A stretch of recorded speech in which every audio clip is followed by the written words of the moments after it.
Assalamualaikum warahmatullahi wabarakatuh. Halo guys, kembali lagi ke channel YouTube aku, Destriani Putri. Di video kali ini aku bakalan sharing mengenai apa aja sih yang harus dipersiapkan ketika kalian sudah lolos bergabung menjadi mahasiswa PPG Prajabatan. Selanjutnya mengenai pengalaman perkuliahan kemarin di PPG Prajabatan. Nah, pertama-tama kali aku ini mau mengucapkan selamat buat kalian yang sudah lolos rangkaian tes dan bergabung menjadi mahasiswa PPG Prajabatan gelombang 1 di tahun 2023 ini. Dan selanjutnya itu mengenai berkas lapor diri. Adapun berkas lapor diri yang kemarin itu aku yang pertama surat keterangan sehat jasmani dan rohani, yang kedua surat keterangan berkelakuan baik atau SKCK, dan yang ketiga surat keterangan bebas nafkah.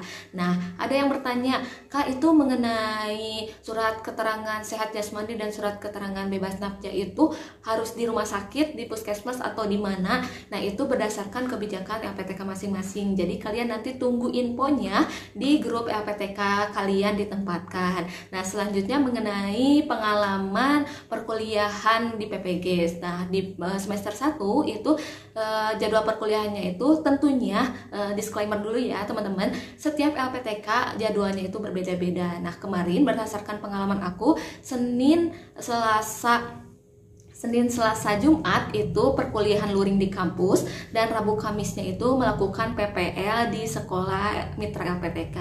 Nah, nanti kalian itu beda-beda setiap LPTK-nya, karena aku tanya ke teman aku yang LPTK-nya berbeda di universitas yang lain, itu jadwalnya pun berbeda, mungkin seperti itu. Nah, nanti juga mata kuliahnya tuh ada yang berbeda-beda, ada mata kuliah inti, ada mata kuliah selektif, dan juga ada mata kuliah elektif. Tentunya di tiap LPTK itu mengambil mata kuliahnya pun berbeda-beda, namun mata kuliah intinya tetap sama seperti itu. Mungkin pengalaman perkuliahan di semester 1 seperti itu. Nah, selanjutnya aku mau sharing mengenai, karena kebetulan aku emak-emak PPG Prajabatan, jadi banyak yang nanya mengenai tips and trik mengenai membagi waktu antara perkuliahan PPG Prajabatan dan juga mengasuh anak dan juga suami di rumah. Mungkin seperti itu ya moms. Nah, selanjutnya aku menjelaskan mengenai emak-emak PPG Prajabatan rutinitasnya seperti apa.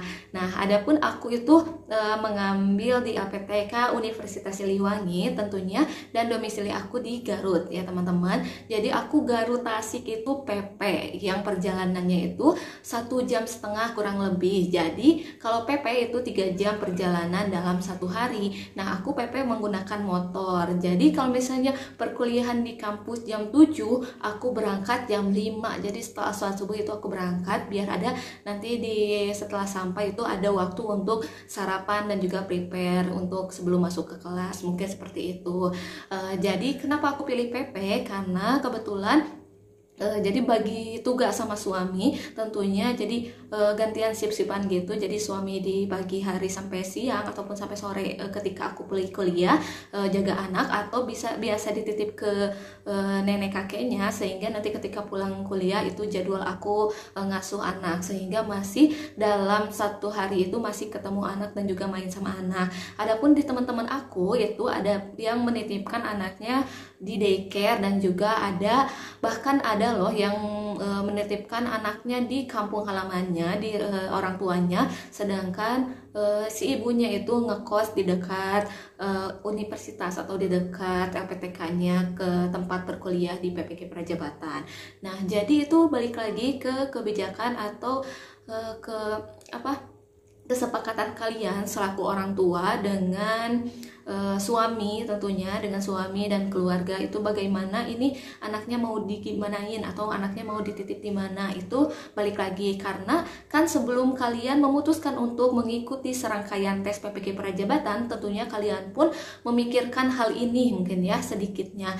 Selanjutnya itu pasti harus kuat gitu, karena memang kalau misalnya dipikirkan kalau perkuliahannya pada sekali ya, misalnya 1 minggu full itu ada kuliah dan juga ada PPL, jadi belum anak belum suami, kalau misalnya dipikirkan seperti itu memang berat ya moms, karena memang tetapi setelah dijalani itu, setelah aku itu semester 1 dan semester 2 itu sudah terlalui, rasanya lega sekali, karena ini keputusan yang kita buat, dan juga keputusan ini pun pasti terbaik untuk keluarga. Nah, untuk nanti hasilnya itu bonus ya buat kita semua. Tentunya kita akan mengharapkan yang terbaik. Mungkin kita jalani saja untuk perkuliahan semester 1, semester 2 beres pokoknya sampai lulus, sampai selesai, dan juga perkuliahan beres, tugas-tugas beres, dan juga anak dan suami pun ikut keurus. Nah, tentunya dalam proses perjalanan kemarin semester 1 dan semester 2 itu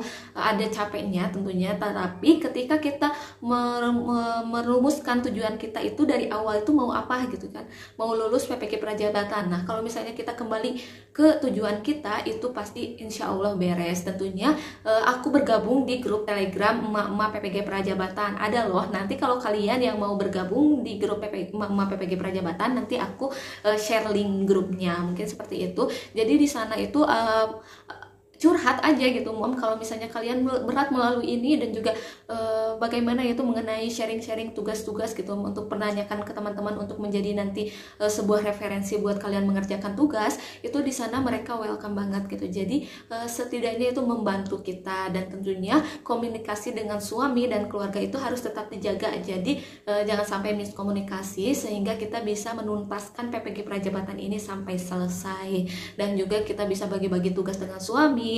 Dan satu tips dari aku itu mengenai tugas, kalau pengerjaan tugas itu ketika kita ada waktu itu harus dikerjakan, sehingga tidak menunggu belum deadline nih, jadi di nanti ketika mau mendekati deadline itu kita rusuh gitu ngerjainnya, sehingga tidak maksimal. Karena kan kita sudah beda ya Moms, ada buntutnya, ada bocilnya, sehingga ketika kita menunda-nunda tugas itu kan kita tidak tahu fase anak itu sedang baik atau sedang rewel, itu kan tidak tahu, sehingga kita tidak bisa mengerjakan tugas kalau misalnya anaknya rewel. Mungkin segitu aja tips and trick dari aku. Jadi buat moms yang nanti anaknya mau dititip di daycare, dititip di nenek kakeknya, ataupun seperti aku yang PP itu setiap perkuliahan itu kalian sudah mempunyai pendapat dan juga keputusan yang terbaik untuk kalian dan juga anak kalian. Dan tentunya semoga ini menjadi suatu kegiatan yang baik, dan juga nanti hasilnya pun baik untuk kita, khususnya para emak-emak, dan juga untuk keluarga kita umumnya. Mungkin seperti itu tips and trick dari aku mengenai pengalaman aku kemarin PPG Prajabatan gelombang 2 di tahun 2022. Mungkin aku doakan semoga kita semua tetap kuat, tetap semangat sampai PPG Prajabatan ini selesai. Dan juga mohon maaf bila ada salah kata dan juga ada belibet katanya. Semoga video ini bermanfaat, dan juga aku minta jangan lupa like, komen, dan subscribe. Dan juga kalau misalnya ada mau pertanyaan boleh di kolom komentar. Wassalamualaikum warahmatullahi wabarakatuh.